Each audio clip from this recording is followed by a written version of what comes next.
بطبيعة الحال المنسق الجهوي الأصالة والمعاصرة ديال الداخلة غنسم اليوم الحزب الأصالة والمعاصرة ينظم الجامعة الأولى الصيفية هنا في مدينة بوزنيقة تحت شعار التعاقد متجدد من أجل الكرامة والأمل.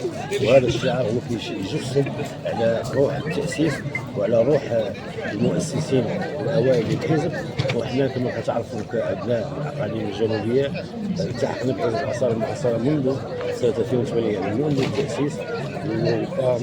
كما تعرفوا كيعطي الأمل للشباب خصوصا أبناء الأقاليم الجنوبية لتقلد المناصب التنظيمية على مستوى الجهات.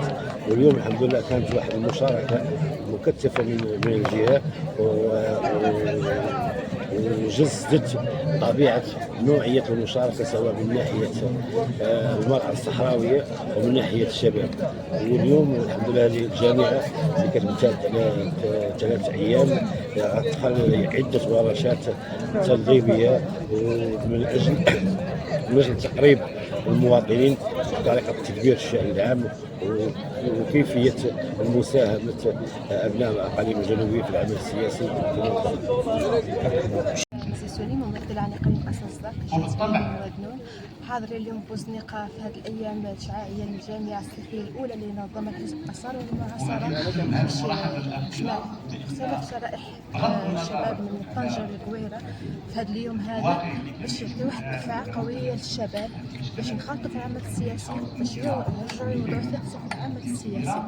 هذه الايام الشعائيه غادي نحاولوا من خلالها ان شاء الله نقدروا نجمعوا من الورشات التكوينيه اللي كتناول مجموعه من المواضيع الاستثمار التشغيل مواضيع اللي كتهم الشاب بصفه خاصه والشعب المغربي بصفه عامه. أحمد الزاوي المنسق الجهوي لحزب الأصالة والمعاصرة بجهة العيون والساقية الحمراء.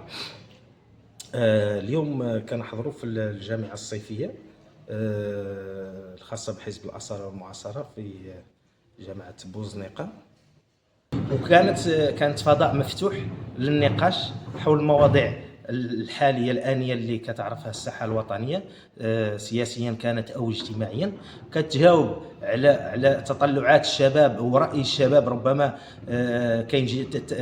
كاين اختلاف على مستوى الجهات في التفكير.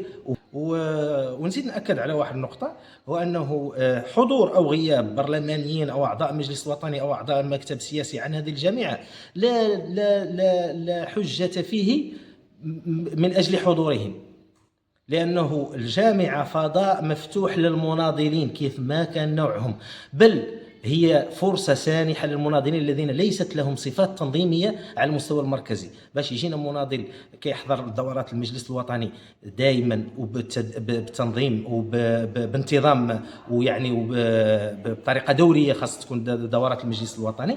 مناضل اللي كاين في العيون ولا اللي كاين في آقا ولا اللي كاين في تيسقنان ولا اللي كاين في واحدة من هذو المداشر ديال المغرب كاملين، خاصة نعطالو فرصة معينة يجي ويدلي بها دلو حتى يحس بأنه عنده انتماء لواحد الحزب، عنده مركزيه، ما يبقاش حبيس الجهه او الاقليم او الجماعه اللي هو فيها. وشكرا.